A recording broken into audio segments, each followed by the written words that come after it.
الحمدللہ رب العالمین والعاقبۃ للمتقین والصلاة والسلام علی سید الانبیاء والمرسلین۔ تفسیر القرآن الکریم سورۃ آل عمران، لیکچر نمبر 115 اعوذ باللہ من الشیطان الرجیم۔ الصابرین والصادقین والقانتین والمنفقین والمستغفرین بالاسحار، آیت نمبر 17۔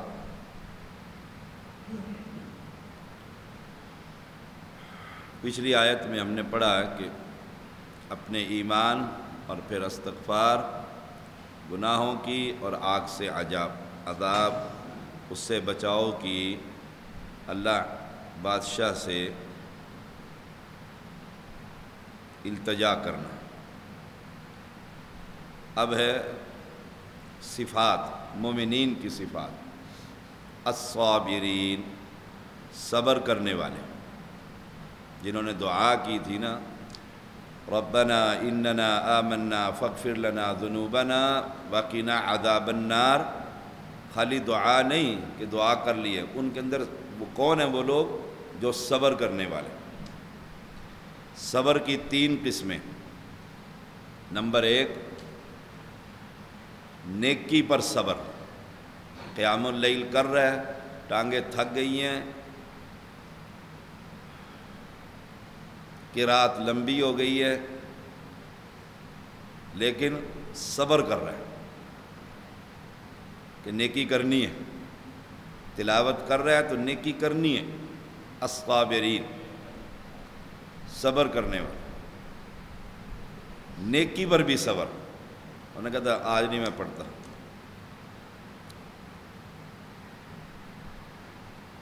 نمبر 2، گناہوں پر صبر۔ گناہ چھوڑ دیا اور اب دل کرتا ہے دوبارہ گانا سنوں، دوبارہ شرارت کروں، کوئی اللہ کی نافرمانی کروں، موبائل پر توبہ کر لیا کہ آئندہ تصویریں نہیں دیکھوں گا برہنہ۔ اب ابلیس کہتا ہے چل رمضان چلا گیا، لیکن یہ صبر کرتا ہے اپنے آپ پر۔ یہ گناہ چھوڑنے پر بھی صبر۔ اور نمبر 3، مصیبتیں آنے پر بھی صبر۔ یہ نماز بھی پڑھتا ہوں، تہجد بھی پڑھتا ہوں، مسجد میں خرچہ بھی کرتا ہوں، سحری افطاری بھی کرا رہا ہوں، جمعرات پیر کا روزہ بھی رکھتا ہوں، پھر بھی مصیبتیں میرے ہی گھر میں۔ سبحان اللہ۔ اکثر ہم یہ کہتے ہیں سب کچھ کر رہا ہوں جی، پھر بھی کام ہی نہیں بن رہا، ہر طرف سے پریشانی پریشانی۔ ان پر بھی صبر کرتا ہے۔ یوسف علیہ السلام جب بیٹے کی جدائی ہوئی تو بچوں نے سختی کی، آپ نے اپنی آنکھیں رو رو کر بینائی سے محروم ہو گئے تھے۔ اولاد کہنے لگی ابا جی بس کریں نا، فرمایا تمہیں تو کچھ نہیں کہتا، انما اشکو بثی وحزنی الی اللہ۔ میں اپنی بثی، بے قراری، بے چینی ہے نا، بچہ کدھر چلا گیا، اللہ وحزنی، اور غم میں اپنے غم اور اپنی بے قراری کی شکایت اپنے رب سے کر رہا ہوں نا۔ رب سے کر سکتے، آپس میں نہیں کر سکتے کہ سب کچھ کرتا ہوں لیکن پھر بھی مصیبتیں نہیں جا رہی۔ سبحان اللہ۔ تو اس پر بھی صبر۔ کوئی ایسی مصیبت، کوئی پریشانی آ گئی ہے، صبر کا حوصلہ۔ اور اگر صبر آ جائے نا، عورتوں میں لڑائی نہ ہو ساس کے ساتھ۔ ساس امی نے کچھ کہہ دیا ہے، اب مصیبت ہے، یہ تیر کی طرح کے دل میں لگی، وہ الفاظ، صبر۔ جو ہی صبر کرے گی، ساس کہے گی آج تو بولی ہی نہیں، وہ خود ہی چپ ہو جائے گی۔ تو مجھے یاد ہے ایک عورت بڑی تنگ تھی، تو کہتے شاہ صاحب کوئی تعویذ ہی دے دینا، خامد نے میری جان کھا لی۔ میں نے اس کی گفتگو سے اندازہ لگایا کم یہ بھی نہیں۔ میں نے ایک کاغذ بنا کے تعویذ، میں نے کہا یہ رکھ، اس کا طریقہ بڑا مشکل ہے۔ انہوں نے کہا کیسے؟ میں نے کہا جو ہی خامد گھر میں آیا نا دفتر سے، دانتوں کے نیچے دبا کے دانت کو دبا کر رکھنا، جتنا دبائے گی اتنا قابو آئے گا. کہنے لگے ایسے کرو. جو ہی خاوند آیا نا تو وہ تو ہلا ہوا تھا نا آتے ہی, انہوں نے فٹافٹ نکالی پڑیا, رکھی دانت کے نیچے اور دبایا. اس نے کہا تو فلانی, سالہ نہیں, روٹی نہیں, یہ نہیں, وہ نہیں, تو نے کچھ. اس نے اور دبایا زور سے. خاوند نے آج تو بولتی نہیں ہے بھائی, یہ کیا ہو گیا؟ اس نے آگے آشاد پھیرا, بڑی اچھی ہیں آپ تو باتیں نہیں کرتی. یہ دل میں کہ شاہ جی تعویذ بڑا چنگا سے. تعویذ کیا؟ وہ منہ ہی جو بند ہو گیا, زبان ہی جو بند ہو گئی. صبر صبر صبر, مصیبت پر بھی صبر. یہ 3 قسمیں ہیں صبر کی. اور مومن پر جب بھی کوئی مصیبت آتی ہے, یا ایھا الذین آمنوا استعینوا بالصبر والصلاۃ. گھر میں کوئی لڑائی ہو گئی ہے, ہر گھر میں برتن جہاں ہوتے ہیں 2 وہ آواز آئی جاتی ہے. ایسا کوئی مسئلہ ہو گیا ہے, فوراً وضو کر کے مصلے پر کھڑا ہو جائے. ہے بڑا کھکا, اس وقت دل کرتا ہے ساری پھاڑ دوں میں اس کا. اللہ سے مدد مانگیں, یا اللہ اس کو ہدایت دے, اس نے کیا میرے گھر میں پھنسا. دیکھو کیسا گھر سیدھا ہوتا ہے. صبر کیجیے. الصابرین, ہر چیز میں صبر. میرے تایا جو تھے نا بڑے صابر آدمی تھے, اور میرے جو ابا جی تھے وہ بہت تیز طبیعت کے. تو تایا جی سمجھایا کرتے تھے کہ اولاد کے ساتھ رہنا بوڑھے باپ کا ایک بہت بڑا کمال ہوتا ہے. بوڑھا آدمی ڈنڈا ہی اٹھائی ہوتا ہے ہر وقت, ادھر سے ادھر سے ادھر سے ادھر سے. تو حوصلے کے ساتھ باپ اور ماں کو رہنا پڑتا ہے گھر کے اندر. بوڑھا جو ہو گیا نا, فارغ ہو گیا, نہ دکان رہی, نہ پیسہ رہا, نہ کچھ اور رہا, غصہ رہ گیا ایک صرف. صبر, اس کی بڑی مثالیں ہیں صبر کی نا. رسول اللہ صلی اللہ علیہ وسلم بیت اللہ کے ساتھ ایسے سہارا لگائے, کمر لگائے. ایک صحابی آئے, بڑے تنگ تھے, کفار نے ظلم اور زیادت. اور میں اللہ کے نبی, کب اللہ کی طرف سے آئے گی, متی نصر اللہ. انہوں نے حد کر دی. آپ ٹیک لگائے آرام فرما رہے تھے, آپ سیدھے ہو گئے. اور فرمایا تم سے پہلے لوگوں کو زندہ کو کھڑا کر کے جسم کے اندر کنگھی پھیر کر گوشت کے ریشے علیحدہ کر دیے تھے. صبر کر. صبر بہت عمدہ چیز ہے, بہت. اللہ ہم سب کو نصیب فرمائے. نمبر 2, بس یہ ایک آیت پڑھیں گے. نمبر 2, والصادقین, سچے. والصادقین, سچے. جھوٹ کی چھٹی ہو جاتی ہے ہر قسم کے کاروبار میں, تجارت میں. سچے, اس کی بھی 3 قسمیں. نیت میں سچے, نیت خالص, اللہ کی عبادت کرنی, کسی اور کے نہیں کرنی. نیت خالص, اللہ کی رضا کے لیے نفل پڑھنے. اس دل کو, ارادے کو, نیت کو ٹھیک کیجیے. پھر قول. نمبر 2, صادقین کی 3 قسمیں میں. نمبر 2, قول, جو میں کہہ رہا ہوں, ہم کہہ رہے ہیں, آپ کہہ رہے ہیں, وہ بھی سچا, وہ بھی سچ بالکل. جھوٹ نہیں بول. یہ نہیں کہنا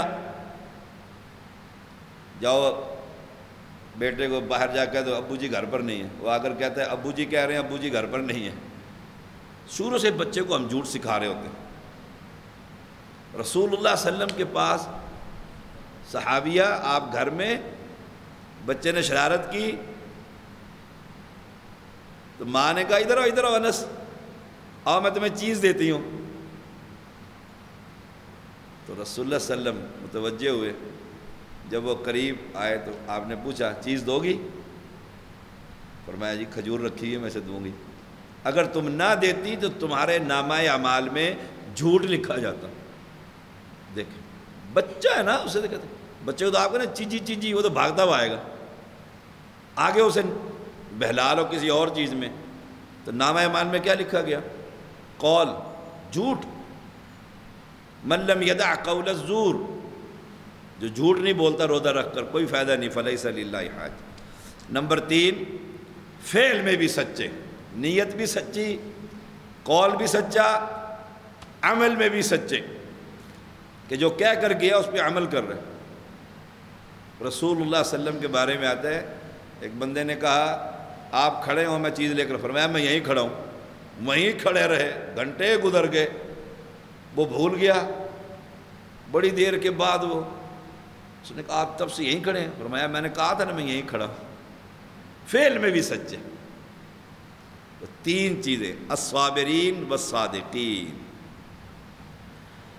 اس کے بعد والقانتین، فرما بردار، حکم ماننے والے، حکم ماننے والے، فرما بردار، ادھر سے اللہ کا حکم آیا ادھر گردن جھکا دی بس۔ اللہ کی اطاعت کرنے والے، قانتین، اپنے آپ کو اس پر پکا رکھنے والے۔ ہاں بشری تقاضے سے ہر انسان سے خطائیں ہوں گی، وہ معاف کرنے والا بھی تو فرمایا جا وضو کر سارے گناہ معاف ہو جائیں گے، سارے گناہ معاف ہو جائیں گے۔ فرضوں کے بعد 33 سبحان اللہ الحمدللہ اللہ اکبر، 34 99، پھر ایک دفعہ کہو لا الہ الا اللہ وحدہ لا شریک لہ لہ الملک ولہ الحمد وہو علی کل شیء قدیر، 100 دفعہ ہو گیا۔ رسول اللہ صلی اللہ علیہ وسلم نے فرمایا، صحیح بخاری میں آتا ہے، سمندر کے جھاگ کے برابر بھی اگر گناہ ہوں گے اللہ معاف کر دے گا۔ والقانتین، فرما بردار، فرما بردار، والقانتین، والمنفقین، اللہ کے راستے میں خرچ کرنے والے، وہ لوگ ہیں جنہوں نے پیچھے دعا کی تھی۔ والمنفقین، خرچ کر رہے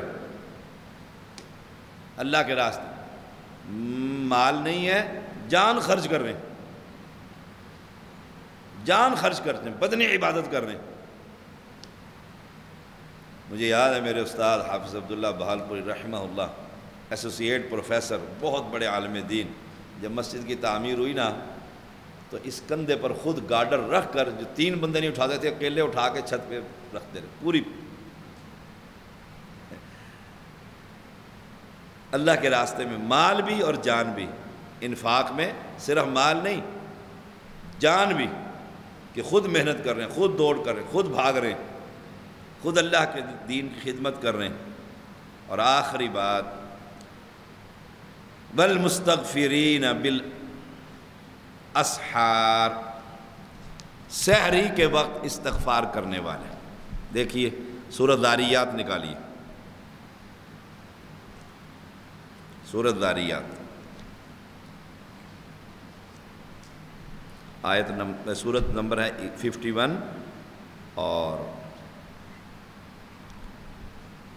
آیت نمبر ہے 17۔ سورۃ ذاریات، سورۃ نمبر 51، 26واں پارہ، آیت نمبر 17، استغفار کرنے والے۔ کانوا قلیلا من اللیل ما یہجعون، مل گئی چودھری صاحب؟ کانوا قلیلا من اللیل ما یہجعون، اور رات کو بہت کم سویا کرتے تھے۔ دیکھ، بہت کم سویا کرتے، رات کو جاگتے رہتے، کیوں؟ سحری کے وقت اللہ تعالیٰ سے باتیں کرنی، یہجعون، اللہ کے ساتھ دوستی لگی۔ ہجوع یہجعون سے، ہجوع رات کو سونا، ما یہجعون بہت کم سونا، رہنا کہ اٹھنا ہے، ساری رات سو کر غفلت اور عیش و عشرت میں نہیں گزارتا۔ جس نے وہ دعا کی تھی ہم ایمان لے آئے ہیں، بڑی خوبصورت یہ 2 آیتیں ہیں، ساری رات نہیں گزارنا۔ ویسے بھی آخری عمر میں بندوں کو نیند ہی نہیں آتی، کروٹیں بدلتے رہتے ہیں، تو اٹھ کے اللہ کی عبادت شروع کر دو، تہجد۔ کسی کو نہ بتاؤ میں تہجد پڑھتا ہوں، کیوں؟ یہ تو اللہ کے ساتھ معاملہ ہے نا، یہ تو تنہائی کی عبادت ہے، ذکر ہی نہ کرو۔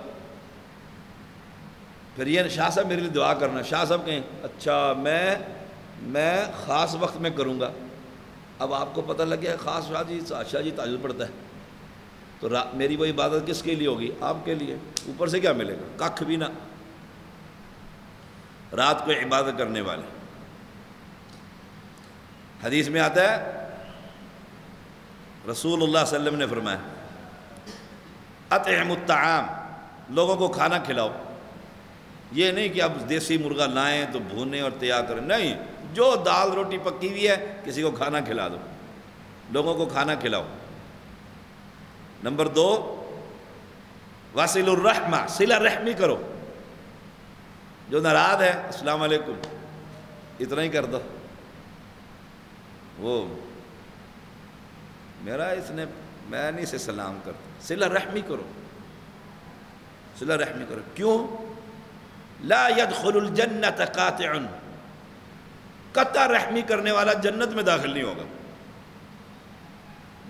بڑی سخت وعید ہے. صلہ رحم نے اللہ کے عرش کو پکڑ لیا. فرمایا کیا مانگتا ہے؟ فرمایا یا اللہ وعدہ کر، جو مجھے توڑے تو اسے توڑ، جو مجھے جوڑے تو اسے جوڑ. فرمایا ایسے ہی ہوگا. تو صلہ رحمی. افشوا السلام، سلام پھیلاؤ. جو مل گیا السلام علیکم جناب، کیسے ہیں آپ، ٹھیک ہے، دل میں کہہ دو سلامتی ہے تیرے لیے اگر تو مسلمان ہے. علی من اتبع الہدی، کیونکہ مشرک کے لیے سلام نہیں، قبر پرست کے لیے. اور چوتھی بات جو موضوع سے متعلقہ ہے، رات کو اٹھ کر نماز پڑھو. قیام اللیل یہ ہے کم سونے والے. وبالاسحار هم یستغفرون والمستغفرین بالاسحار، دونوں ایک جیسی آیتیں. رات کو سحری کے وقت استغفار کرنے والے، قبولیت کا وقت ہے جب رات کا آخری حصہ رہ جاتا ہے، آخری حصہ، تو پھر اللہ تعالیٰ اپنی شان کے مطابق نزول فرماتا ہے آسمان دنیا پر. 3 باتیں کرتا ہے. 3 باتیں میں نے صبر میں، 3 سچوں میں، صادقین میں، اور یہاں پر بھی 3 ہیں. کون ہے جو مجھ سے دعا کرے؟ دیکھو رب فرما رہا ہے کون ہے جو مجھ سے دعا کرے اور میں لمبی تان کر سویا ہوں، میں اس کی دعا قبول کروں. پریشان ہے، بیٹی کا معاملہ ہے، بیٹے کا معاملہ ہے، کاروبار کا معاملہ ہے، دفتر کا معاملہ ہے. میں سارا دن سوچتا رہوں کس کو کہوں، رات کو اٹھ کر اس کو کہو نا، وہ خود ہی بندہ بھیج دے گا، خود ہی تعارف ہو جائے گا. رات کو اٹھ کر اس سے مانگو. کون ہے جو مجھ سے دعا کرے؟ نمبر 1 میں اس کی دعا قبول کروں. نمبر 2 کون ہے جو مجھ سے مانگے میں اسے دے دوں. اس سے مانگو نا، پھر مانگنے کا طریقہ ہے نا، اس طریقے سے مانگو. اللہ کی تعریف، نبی پر درود، پھر اپنی حاجت. اور نمبر 3 کون ہے؟ والمستغفرین بالاسحار، جو مجھ سے بخشش مانگے میں اسے بخش دوں. صحیح بخاری 1145 نمبر یہ حدیث.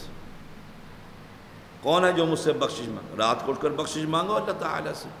اللہ مجھے اور آپ کو عمل کی توفیق. وآخر دعوانا الحمدللہ رب العالمین.